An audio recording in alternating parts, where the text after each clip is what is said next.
Welcome to No Question About That. And today, a new show we're calling United Inc., all about Manchester United's financials. With me today, very special co-host, Jamie, also known as Subprime Goals on Twitter. Welcome, Jamie. Thank you very much, Ed. I'm looking forward to getting into all the fine details. Very good. Excellent. Yeah, I thoroughly enjoy your Twitter feed with a breakdown of all the financials and just the clarity that you're giving to a topic that is widely misunderstood, I think. So today we're going to talk about a little bit about the top line, Manchester United's revenue and profitability, those two things going different directions. We can talk about that. We'll talk about the stadium, new stadium, and routes to funding, which is, I don't know about you, that's been left wide open by Sir Jim and Barada. They're not giving any details on that one. And then we'll talk a little bit about transfers and PSR and where United might be. Our best guesstimate, anyway, which is all it can be. All right, let's talk top line then. Where are United in terms of revenues, cash on hand, profitability at the moment? Yeah. So in terms of like the headline numbers, obviously United have been in a pretty dire financial straits over the last 3 or 4 years. Jim's been talking about that an awful lot recently. Or Sir Jim, we should probably call him. Big Sir Jim. Big Sir Jim. So yeah, where are we looking in terms of the 24-25 season? So that's the season that we're currently in. So if you take the guidance that United put out there to the New York Stock Exchange, they should be making around about 660 million in terms of revenue. Alongside that, they should have about 740 million in operating costs. So that number includes the wages of all of the staff, including the players, includes the amortization, and includes all the other costs that go towards running the club. So whether that's stadium costs or audit fees, all of that sort of good stuff. That means that in terms of operating losses, otherwise known as EBIT, and we can dive into that if the football finance nerds really want to know about that. Yeah. But that's an operating loss of about 80 million euros. 80 million pounds. If you that includes some exceptional costs. So the much talked about cost to fire Ten Hag, also remove Dan Ashworth, and then also the costs that come with the unfortunate redundancies that have been going on over the past year. If you remove those, that then means your underlying loss is actually about 50 million pounds. Now, I remember that number because we're going to come back to it. Those numbers I just talked about also don't include things like player sales. So the profit that we book in terms of when we sell players like Scott McTominay. The reason why I'm starting here is because United often get talked about as the world's biggest, the world's richest club. The reality of the situation is that the historic decisions that have been made strategically kind of means that that's not actually the case anymore. Certainly true. In fact, if you look at the Deloitte Money League, United are down to, 5th or something like that now, well behind Real Madrid. I mean, 400 million euros or so in terms of top-line revenue behind Real Madrid. Totally. And I remember the days growing up when it was always a question of, was it United or was it Real Madrid on top? There's a lot of work to be done, I think, to get United back to that position. And I think the other thing to know here is this won't happen overnight. That's one thing I do agree with Big Sir Jim on. It's this will take a number of years to really course correct the ship, so to speak. Yeah. So that's the kind of current situation, about an underlying operating loss of about 50 million pounds. Now, why is that important? It's because I think actually we might be starting to see light at the end of the tunnel in terms of the financial picture beginning to slowly improve.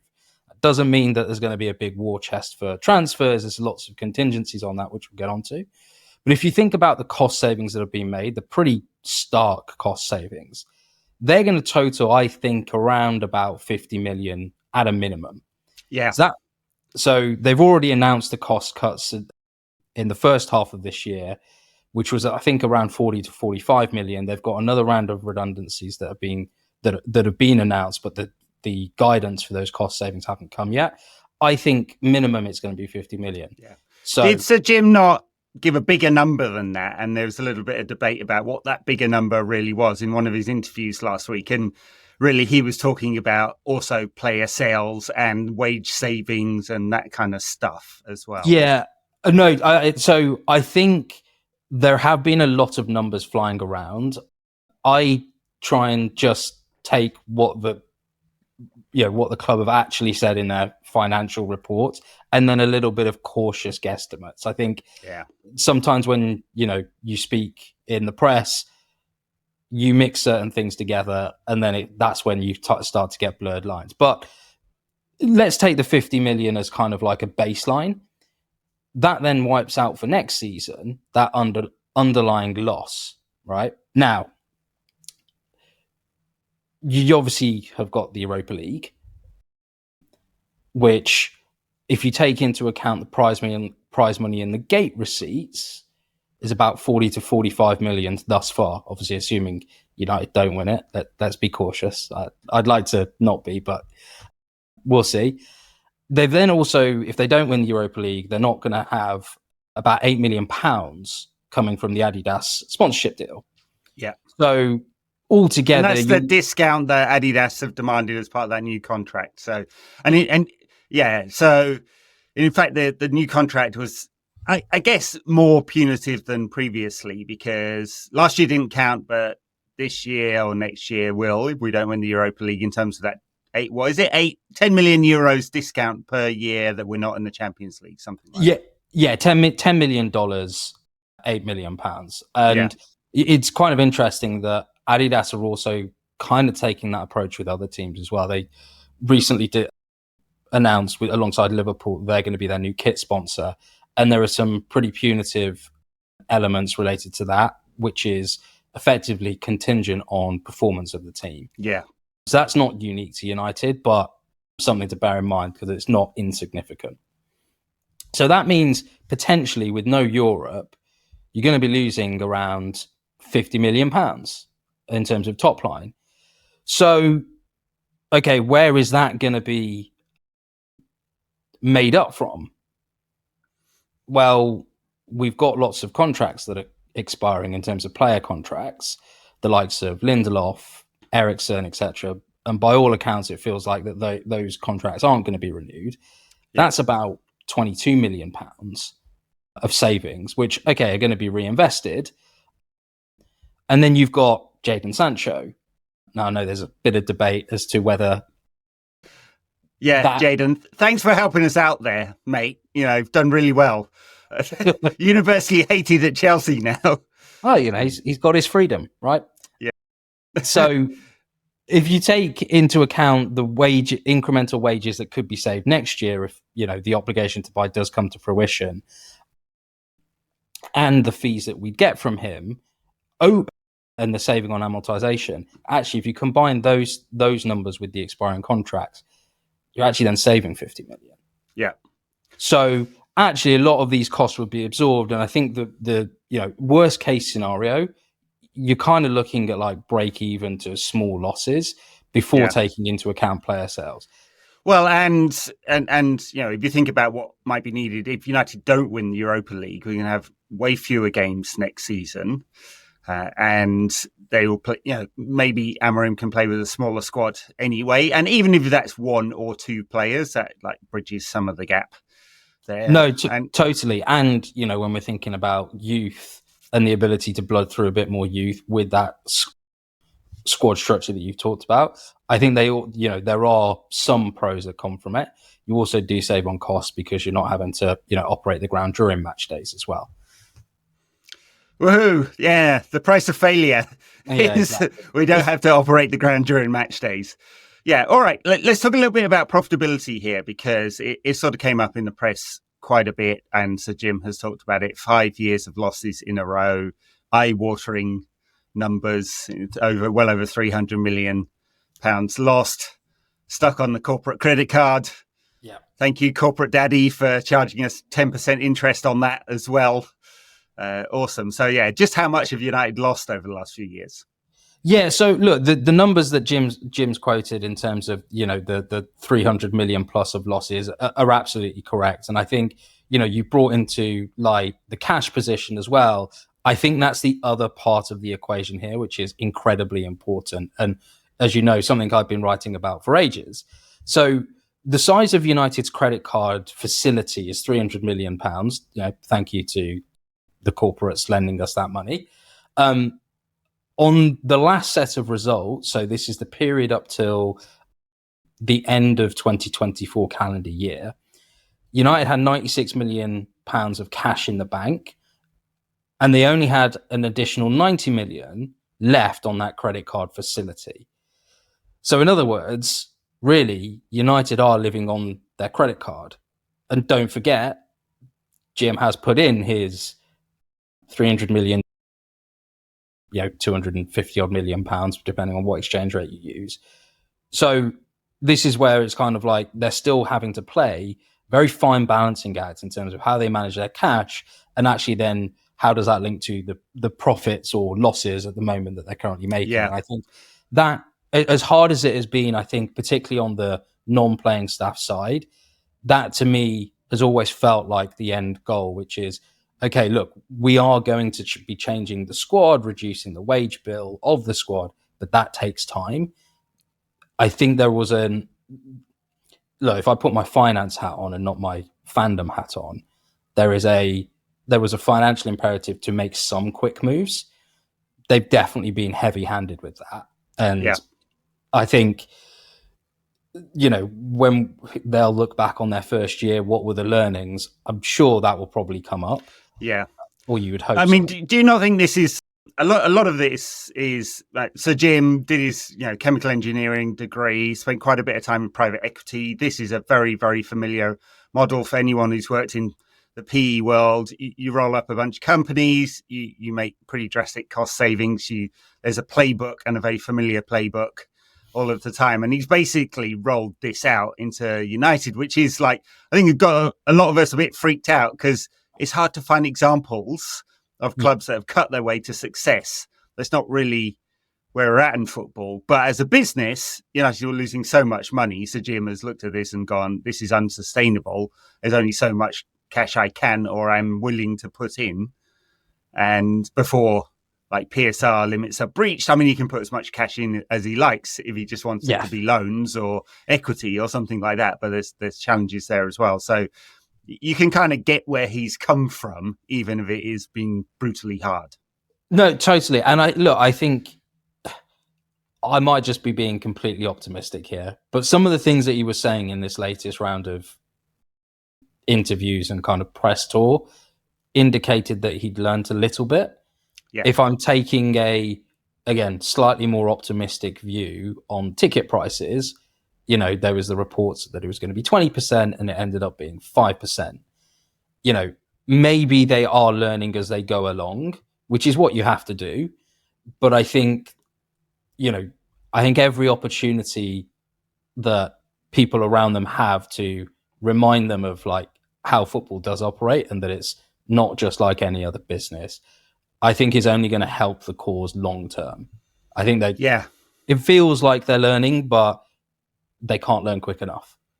Yeah, it's interesting because obviously they've run Lausanne for a few years and then Nice, made a bunch of mistakes with both of those as well. I mean, got relegated with Lausanne and he put his brother Bob in charge. And Nice has had some challenging times until really the last 2 years or so. But it might be the same sport, but they're different branches of the same religion, aren't they, really? And Manchester United just a very different, like Manchester United's revenue is bigger than the entire French League's TV contract, right? So it kind of puts it into perspective, like how different this is. And I think a lot of the mistakes have been down to maybe just not getting it. I mean, you listened to the interview I did with Duncan Drasdo from Must and Andy Green yesterday, and I think they gave the impression that through the negotiations with Sir Jim and team that they've learned something. Yeah. And I think it's going to be a continual process, right? Like there's going to be loads of things that they learn about how the fan base thinks about the club. When we go through the consultation period for the new stadium, they put out the surveys about, which statues go where. Like, it's more than that. Yeah. It's when we're actually walking through the stadium, what are the things that actually fans need to keep to make it truly feel like home, and not the soulless bowl that everyone is afraid. Yeah, exactly. Yeah, absolutely. I mean, look, I'm old enough that I've seen 3 stands at Manchester United change. So, I mean, 3/4 of the ground is different than it was in 1992. So, change is perpetual, even though fans hate it more than any subset of humanity, right? Fans hate change, except when it comes to transfers. We love change then. And Exactly. So, absolutely. We're fine being ruthless in that regard. If a player's not good enough, that's it. Go. We've touched on the stadium. Let's move on to some of the. This is really interesting because I think they basically said in public they think it will be about 2 billion.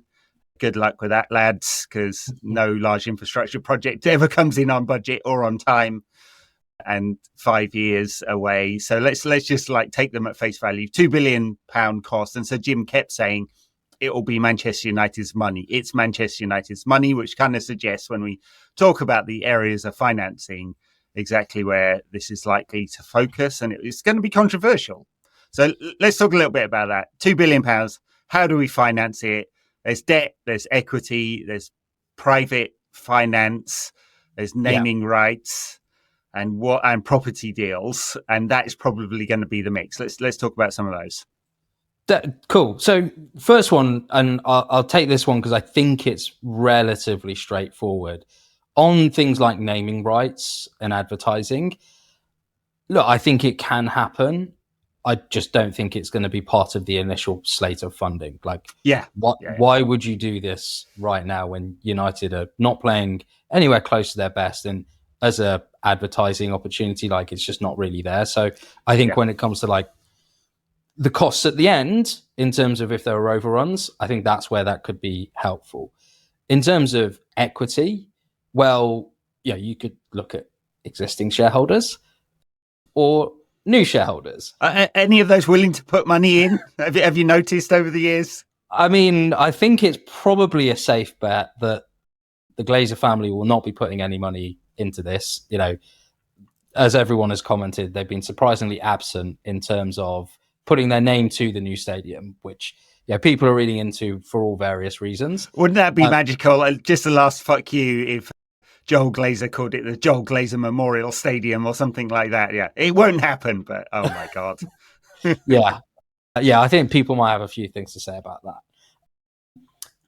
that. Obviously, could Sir Jim put some money in himself? I think potentially, but I think there is obviously things that have to happen before that. He's just not, the way the deal has been structured, he is not incentivized to put in any money until he has more, if not all, of the Glazer shares. Yeah, it's a very difficult conundrum, isn't it? Because if he puts money in, he boosts the value of the club. So if he financed, let's say, 500 million of this stadium himself, not through equity, but private financing, he's just boosted the value of the club, and therefore the negotiations with the Glazers over the takeover later, which is kind of got a price, but kind of not, would be even more difficult. It's a really challenging situation he can afford it. He literally can afford it, but it's just a really difficult structure for him to actually do that. Totally. And I think that's where, if we think about new equity partners, that's where it could get interesting. So you could have you could set up the stadium to be its own entity but owned by Manchester United. So United still own the stadium, but you could have direct investors coming in to purely fund certain stages of the project. And that's something that Everton did. So Everton set up a separate company whilst the stadium was being built. Yes, they got into some trouble with that, though, because there was an argument with the Premier League around those interest costs and whether they could be counted against PSR or not. Well, I think on that point, that then I think comes into debt. So we may get onto that in terms of how the debt might be structured. I think just to stick on the equity structure, the other alternative is that, look, if the Glazers are not going to put money in, then there'll probably be a question as part of the negotiation, which is, well, should they get the benefit of the upside that a new stadium would bring, or should that be someone else who is willing to be a shareholder of Manchester United and fund the stadium?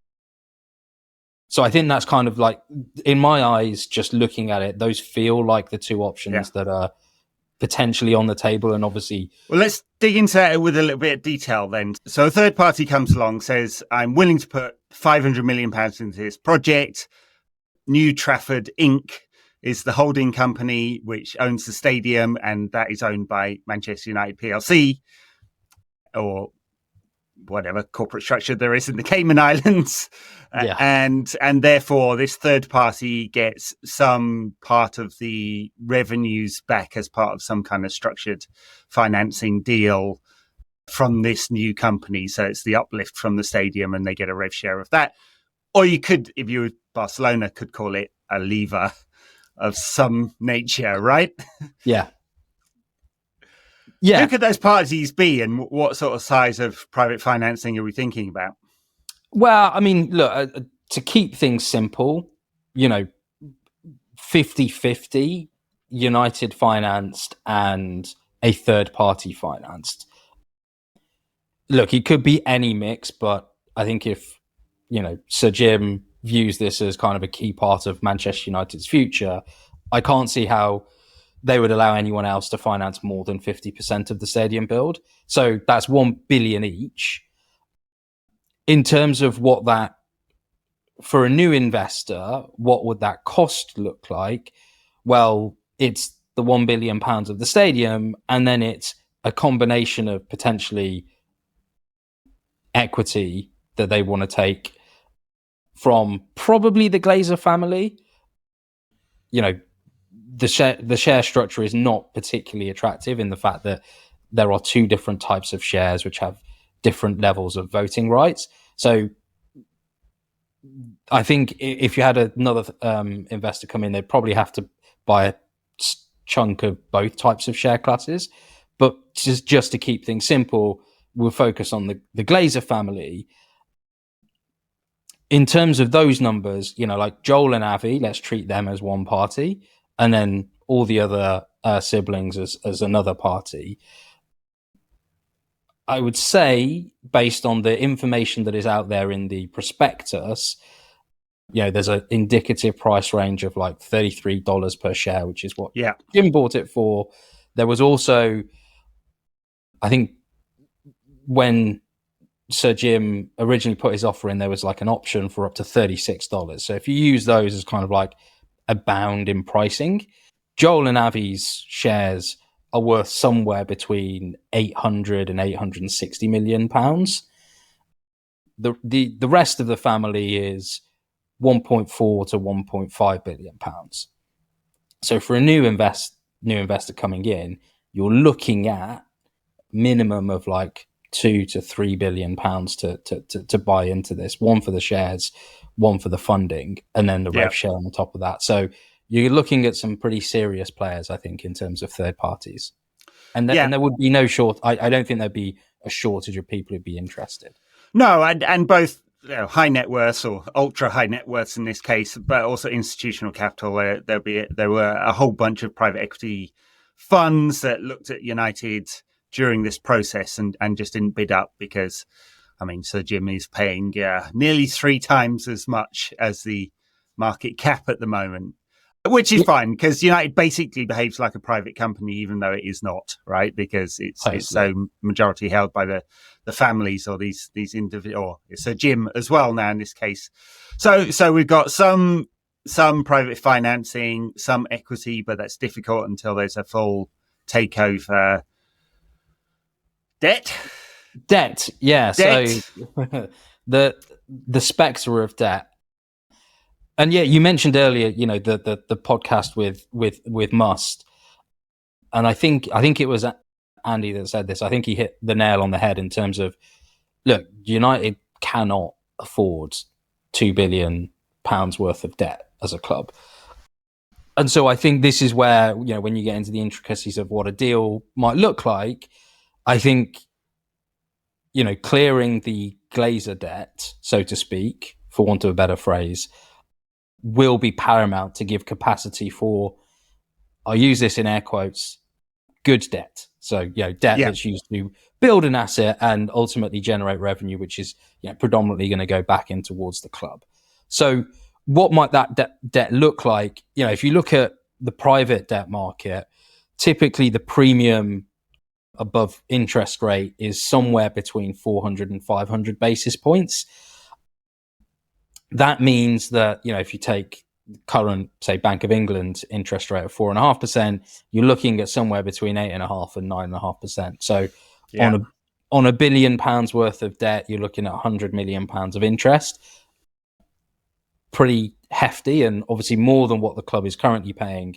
And I think even on pretty, I wouldn't say optimistic is probably the wrong words, but on pretty positive assumptions, in 3 years' time, are United going to be able to generate 100 million in operating profit, from the break-even point of next year?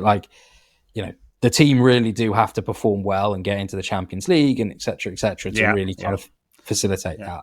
That is the challenge, isn't it? Because everyone looks at the debt and it's not just the top line number. It's like, okay, how much revenue can you make to justify that additional cost? And maybe, Arsenal are nearly up to United's annual matchday revenue. I mean, this is a different topic. I don't think they were ambitious enough when they built the Emirates. They built what they could afford, but it hasn't generated enough revenue really yet to justify it. Spurs, different question, right? £1 billion worth of debt, borrowed at the right time when money was basically free, and they've got this fantastic asset as a result, and they'll be in a really strong position in a few years' time. And so Jim has kind of looked at that, I think, and gone, ambition. Because United could build a 100,000 seater stadium or 85,000 seater, and it be kind of less ambitious in design wise, construction costs, all of that, property deals and stuff. But I suspect they've taken a lesson there and gone, it has to be really good to generate those big numbers, which is what is happening at Barcelona and Real Madrid with Camp Nou and the Bernabeu. As ambitious as you can get, basically. And I think also, that's a really important point, because it links to this third party investors, right? Like, unless you're ambitious, why would another party come in and help, right? And I think on that point as well, when you look at recent examples of debt funding, there is potentially some room to get a little bit more optimistic about what the interest rate could be. So, Everton are in the process, I think, of refinancing. If not, they may have already refinanced some of their stadium debt. And they've got like a fixed 7.4% interest rate. They're also not in a great financial position. So, there's potentially some room to play with on the interest rate, which will make a big difference, I think, to the team. I think also one thing I've learned recently is the interest payments don't necessarily kick in until the stadium build is finished. So there is a 5, potentially 7-year window to kind of get yourself and have a little bit of buffer and get yourself into the position where you could make that much profit. I've heard Goldman Sachs recently, there was a report saying that Goldman Sachs are helping Barcelona to refinance their stadium again. Barcelona, I think that's the one where I'm going to be paying quite a lot of attention to, because obviously Barcelona, as you mentioned, are in a probably even worse state than us in terms of financials. And so if their interest rate is somewhat favorable, I think that could lead to a slightly more positive outcome. Well, there's some irony with Barcelona, because La Liga is so strict on financials and kind of has controlled their playing budget for 3 or 4 years now. If the same rules applied in the Premier League, United would have made the Sir Jim level cuts 3 years ago. I mean, they'd been looking at financial losses. The Premier League would have said, can't do that. And there'd have been some severe cuts. So, the laissez-faire attitude of Premier League regulation, well, there's not very much of it, has kind of led United to some bad financial behaviours, I'd say. But totally. All right, so some mix of debt, equity, private financing. Will be playing in the Aramco Old Trafford Mega Bowl or something like that. Or, of course, INEOS could decide to take out those naming rights if they wish to. Yeah. They're exiting other sporting marketing ventures, aren't they? Yeah. The interesting thing with INEOS, of course, they're well used to these massive infrastructure projects. They're building a huge chemical plant, Europe's largest chemical plant in Antwerp right now. So Jim's complaining about the unions there because he wanted to fire a bunch of staff. Yeah, lovely. And they built a $5 billion plant in Saudi Arabia as well. Another refinery there. So yeah, these mega infrastructure projects are kind of well within the scope of understanding, I'd say. I mean, maybe chemical plants, but and they look very similar. INEOS is highly leveraged, but works on this kind of low margin, highly leveraged model, like, heavy capital assets and all of that. So there you go. Maybe they'll understand how to do this. Touch wood. Well, we can live in hope. We can. Yeah. All right. And then we come on to the kind of third section of our pod today, which is talking about transfers and PSR. This is the one that everyone is always most interested in. First, I guess, how close were United to breaching the PSR for the last cycle? I mean, it looked like there was about a £40 million COVID exceptional cost that the Premier League allowed through, which everyone was a little bit, how exactly was it so large? Yeah, and look, I can understand the ire. I won't go into that in too much detail, but the one thing I would say is that United are bigger than most clubs. So when you're thinking about allowable costs, they are likely to be bigger than other clubs, and ultimately, all the other Premier League clubs had to agree to it. Yeah, in order to get the exception. So, yeah, look, I think they were last year pretty close. I think like within, somewhere between a £5 to £10 million margin, which is very uncomfortable. Linking back to what we talked about at the start, I think going forward, PSR in the traditional sense will be less of an issue. And I think there's a few things to probably dig into here to just explain that comment a bit more. So in the current guise of PSR, there's really kind of like two financial elements to it. So it's your profit and loss. So how much profit or losses are you making from your football operations? There's also a second bit, which is on cash flow, which is if you owe another club money for a transfer, you cannot defer that payment at all. You have to pay it on time. So I think United were probably pretty close on last year. I think they were pretty close on the losses element. I think we talked about at the top the cash flow element.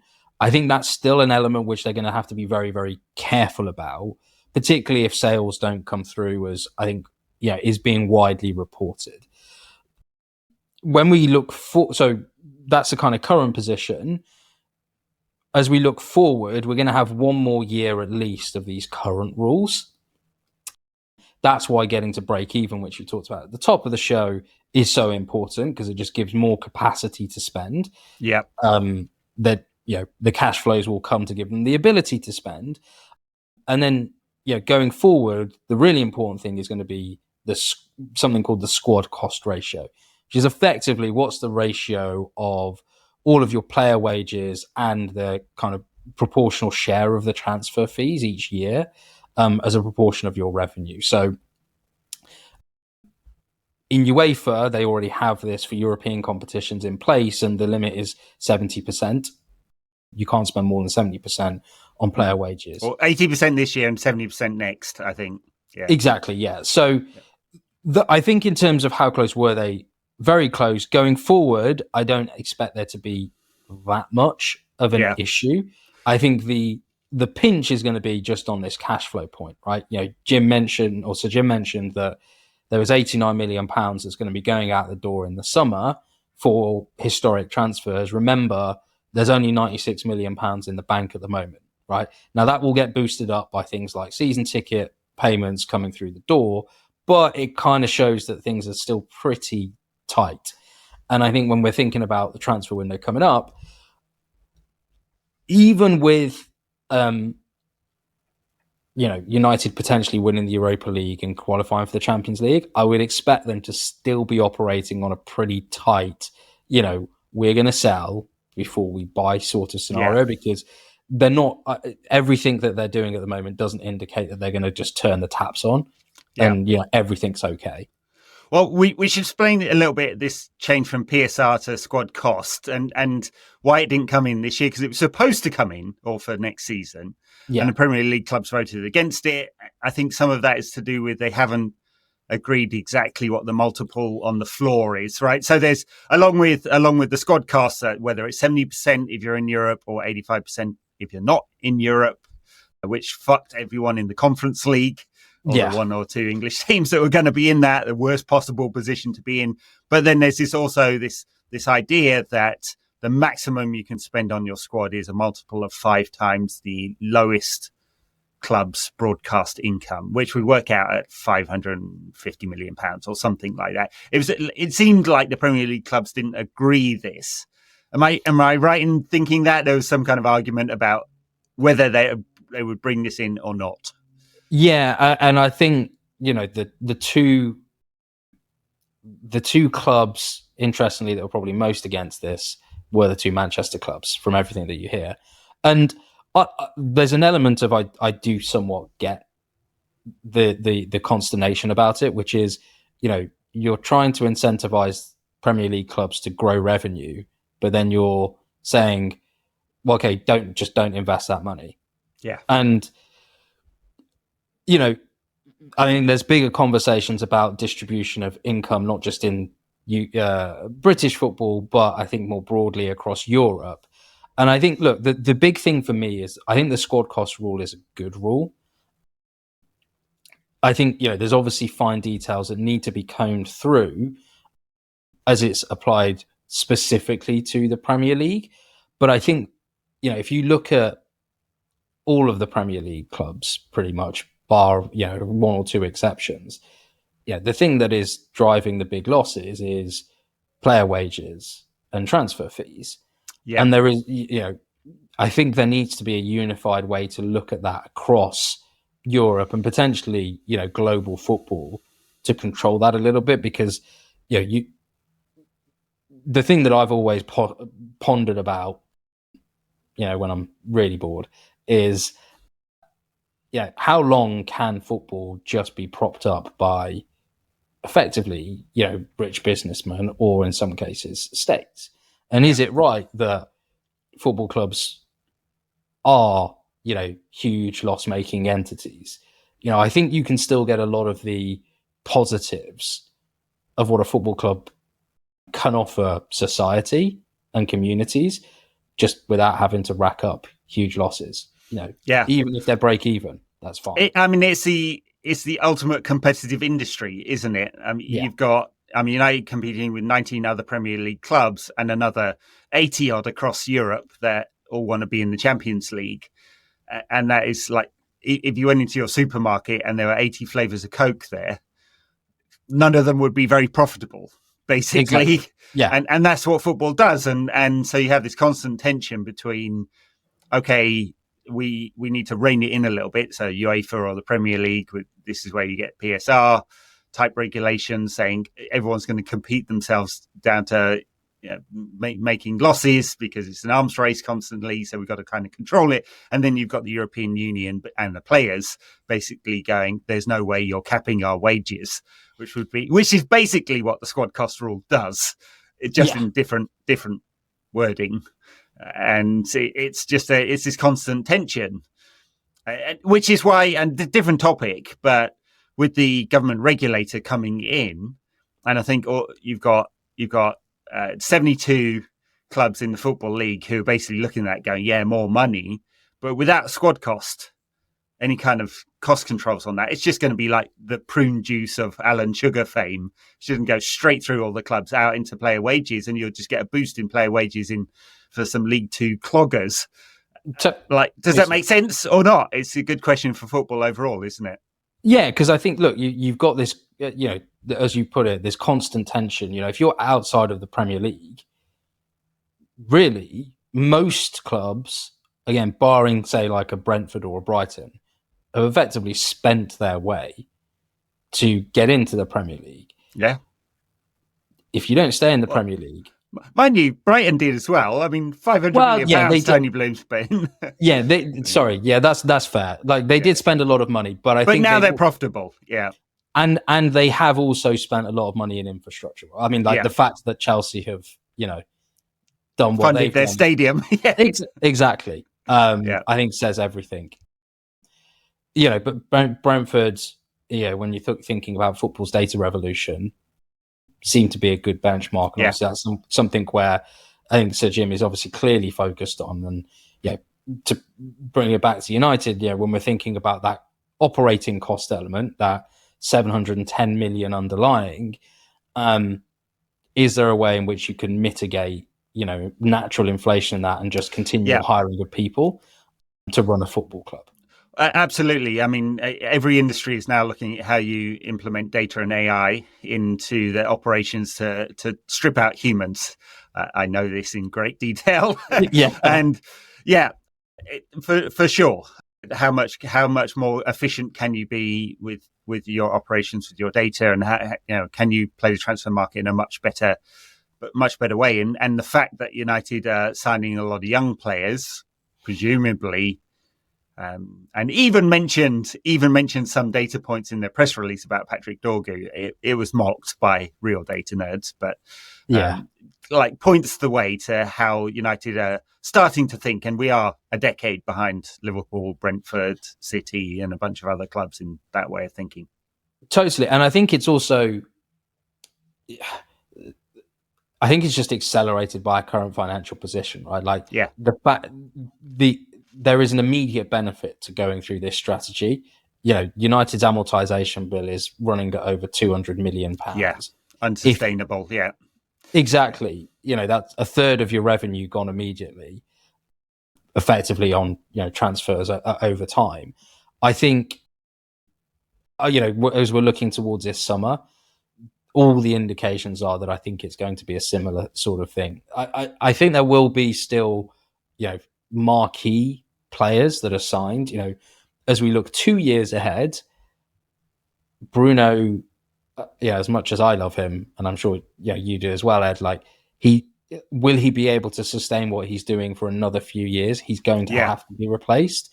If we're not buying that person or a couple of players now, you're probably going to have to spend big to replace him when that time does come. Yeah, I mean they will. I mean, it kind of brings us to the transfer strategy this summer, doesn't it? I mean, if it looked something like good forward that may be young, may not be young, plus a bunch of younger Patrick Dorgu style signings, depending on who's out the door. Let's just assume that Anthony, Casemiro, Rashford, and Sancho are all sold in a and Malacia, optimistic. Don't and Malacia is gone. Yeah. I mean, and even make a profit on him on the books. Amazing, really, given that he's had no legs for the last 2 years. So, like, optimistic scenario, all those players go, plus Eriksen and Lindelof, and maybe another or two, depending. If it looked like an expensive striker and then a bunch of younger players, that's probably what we're looking at. And then maybe a year or two down the line, Bruno gets towards the end of this contract. We have to think about replacing him because he is human, despite all evidence to the contrary that we're looking at on the pitch at the moment. I think that's the play, right? Like all of those factors that you've talked about. So the contract expiries, and then the 5 players that look most likely to be out the door. If you take the potential fees involved and the wages, total salary costs. So you include employer taxes on top of all of that sort of stuff.